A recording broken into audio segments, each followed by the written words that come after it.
We were in the dimming breath, the hour where we usually wrap things up, as the next breath would force every business, tavern and market to shut down entirely. This was the 13th ring, which meant we had to be much more cautious now. With every 13th ring comes the turning, the massive phenomenon where our entire town undergoes a total purification and restructuring. Near the eastern farms, 2 patrolling guards were discussing the looming threat. The more we look into it, the more complex it becomes. The other looked visibly tense, silently calculating something, though the pieces still weren't adding up. We sealed the openings. The current-borns cleanse every moonfall, and there is nothing in this world the Watchers can't see. So how did this thing get inside? We don't even know if it's an it or a them. Watchers can't see everything.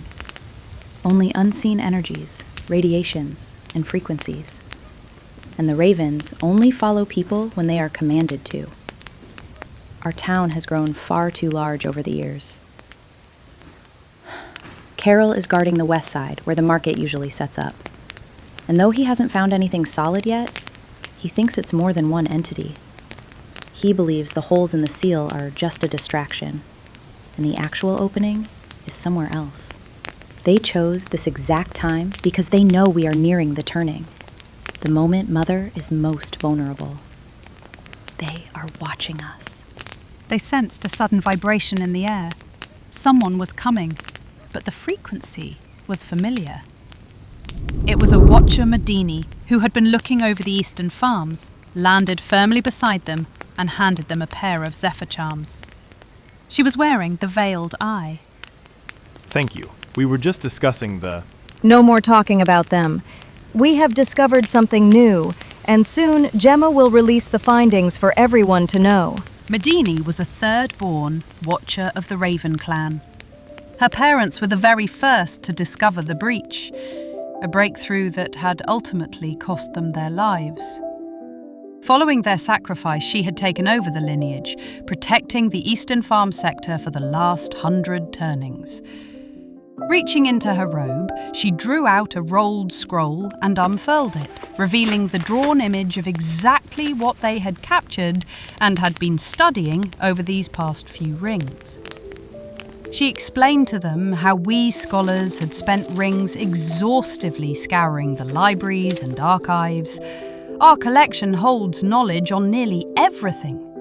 Or so we thought, until we encountered the unknown. Even though the books continuously update with fresh information and we log the data daily, we had found nothing concrete. That changed last breath, when a baker named Avi was attacked. He was heading home from the market in the deep moonfall. Despite wearing both his flame seal and a moonlit charm for protection, something ambushed him near the bridge. By the time the Watchers alerted to the danger and arrived at the scene, he was already gone, standing completely frozen, his eyes wide open. They immediately rushed him to the healers. Avi held a rank of 2 out of 5, meaning he was highly capable of controlling the intensity of his existing powers, yet he was still completely overpowered. The healers managed to stabilize him, restoring his body to its natural state. However, because his memories had been partly consumed, they had to cure him with neural rooting potion. It is a brutal cure. The potion manually regrows severed neural pathways in a slow, agonizingly painful way. Because we found him quickly, the permanent damage was minimal, but the healers discovered something foreign lingering inside him. They extracted it using a combination of magnetic currents and a specialized cleansing process. The material was completely alien to us, so we have named it the Anomaly. In its resting form, it appears as a sparse yellowish cloud. We have already transferred it to the ATHENEUM labs for intense study. For now, we have only provided the Watchers with the sketch, but a town-wide alert will be released once we have a solid understanding of what we are dealing with.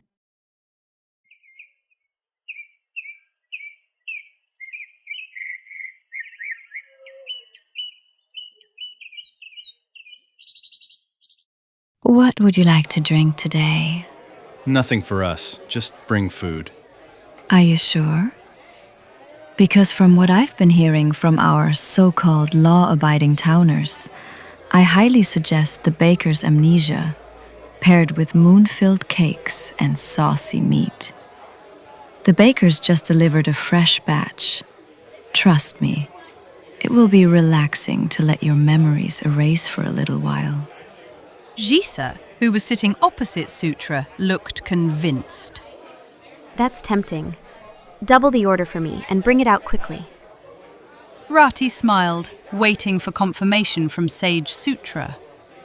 He reluctantly nodded his agreement. With effortless grace, Rati turned to leave, her white feathers sweeping across the tavern floor.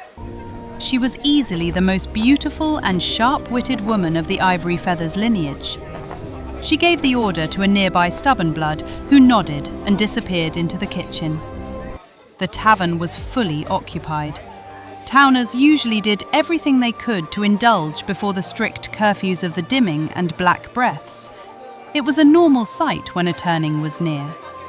The motherland's vulnerable state and the diminishing moon phases were never good for their energy cores.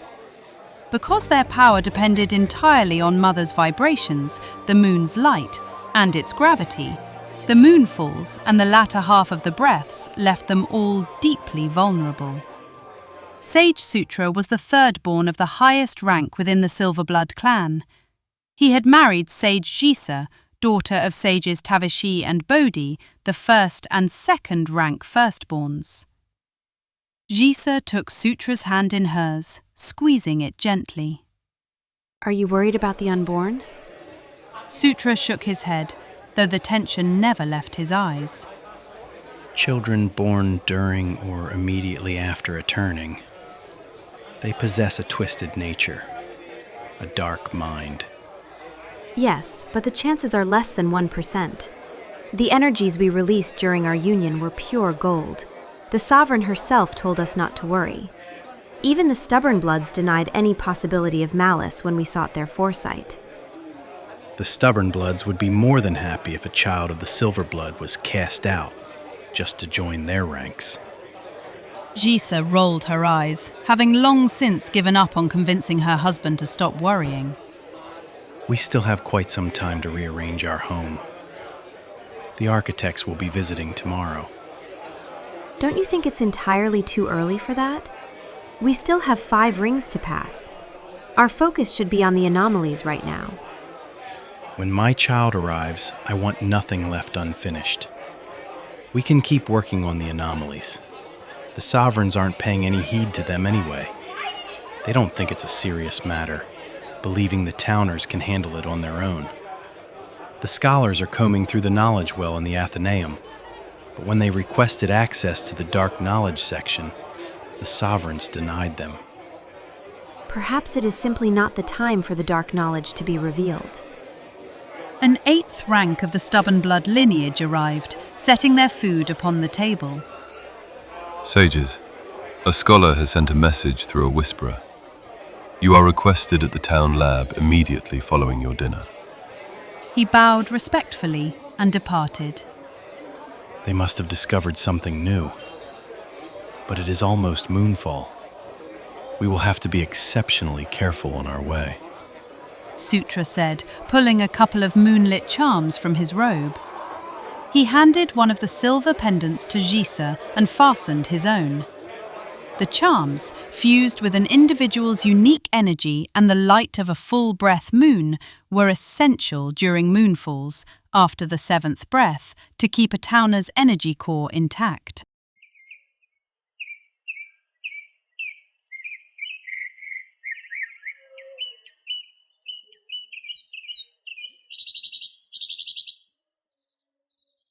Sage Zisa, Sutra, and healer Evadne. the firstborn of the Pulsekeeper clan, stood with Gargi and me around the table. In the centre sat specimen 192568, locked inside an unbreakable shroud. This special jar was built to safely hold strange, foreign materials that we don't understand. The anomaly looked like a thin yellow cloud with a weak electric current running through it. It uses this current to attach itself to an object or a person. Once it attaches, it slowly becomes invisible and begins to feed on memories and emotions. They are only visible while moving or when detached from a medium. Because the cloud is made of sulfur, it matches the signature of the forest demons and farm guardians. Those flesh-eating souls always leave behind a sulfur smell or powder wherever they go. But this new threat has nothing to do with them. Demon souls can only possess a body. They don't have real power. This anomaly was deliberately designed and built, which is far beyond what a normal soul can do. Can it be destroyed? This is our only specimen, so we can't destroy the whole thing. We need it for more experiments. Also, if this creature feeds on emotions and memories, it should be getting larger, or at least changing its shape. Has either of those happened? We have only fed plants to it so far, since they also have memories and emotions. But no, it hasn't grown or changed. That means the cloud itself could just be a medium, because the physical body doesn't look like it can actually contain anything. Gargi, fourth of the firstborn Silverwings and a master of unknown matter, has catalogued over 100,000 specimens and successfully integrated elements into our daily food, metals, potions, and architecture. And to answer your question, Sage Sutra, we'll see if we can break this down into smaller, more manageable parts to run different experiments on each piece. I am afraid this thing might be exactly like the Raven's Eye that Watcher Huge bought from the Echo Markets. All right, continue what you are doing. Has this been recorded in the libraries yet? No, we will be heading there right after our meeting. Thanks for the work, Gargi and Gemma. Let us know if you need anything. You know what we need. Can you talk to the Sovereign about this? Gargi, we've already asked 100 times. The dark knowledge section is restricted, even to us. So keep asking until she finally snaps. What's the harm? Yeah, the worst she can do is exile me. Honestly, the stubborn bloods would probably celebrate by pouring free wine in the streets. Everyone snorted in amusement. The laughter faded as Avadni looked back at the table. The element itself is common to us, but the design is completely foreign. Magnetic currents have strong extraction power, but drawing this cloud out of Baker's body was effortless. That means it was specifically designed to be light and unnoticeable. The science and magic used to create this do not belong to Hollowgrove.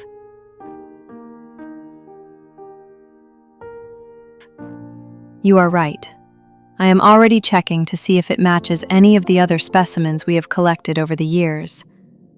What if we actually find a match? Remember, we have specimens from several different planets. Zisa looked at them all, her expression serious. We collected those specimens secretly, without ever revealing our true forms. No one should suspect us, since no one in the outside realms even knows Hollowgrove exists. We must keep it that way. Otherwise, we are in serious trouble.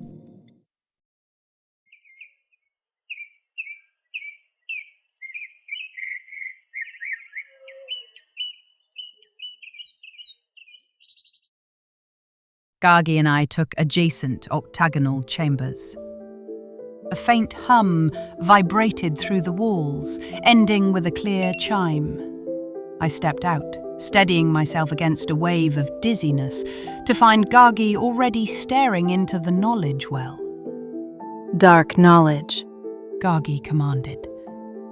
the water stirred, and a single piece of parchment floated to the surface. It read, "This section holds knowledge that time alone will reveal." With a heavy sigh and a disappointed look in my direction, she tore the parchment in half and stormed away. The library truly is an architectural marvel. Because recording everything manually, from our daily activities and findings to medicines and lab data, was impossible, our architects, the Octakins, who are also Earthwielders, designed a highly advanced system. The Library of the Infinite features these small octagonal rooms for memory reading. Anyone, though mostly scholars, watchers, guards, healers, sages, and sovereigns, can simply sit while their minds are read. The harvested information is then automatically distributed into specific volumes, which can be retrieved through the knowledge well. This entire mechanism is interconnected by billions of invisible silk threads. The mechanism is even smart enough to remember your last session, seamlessly picking up exactly where your last mind reading left off.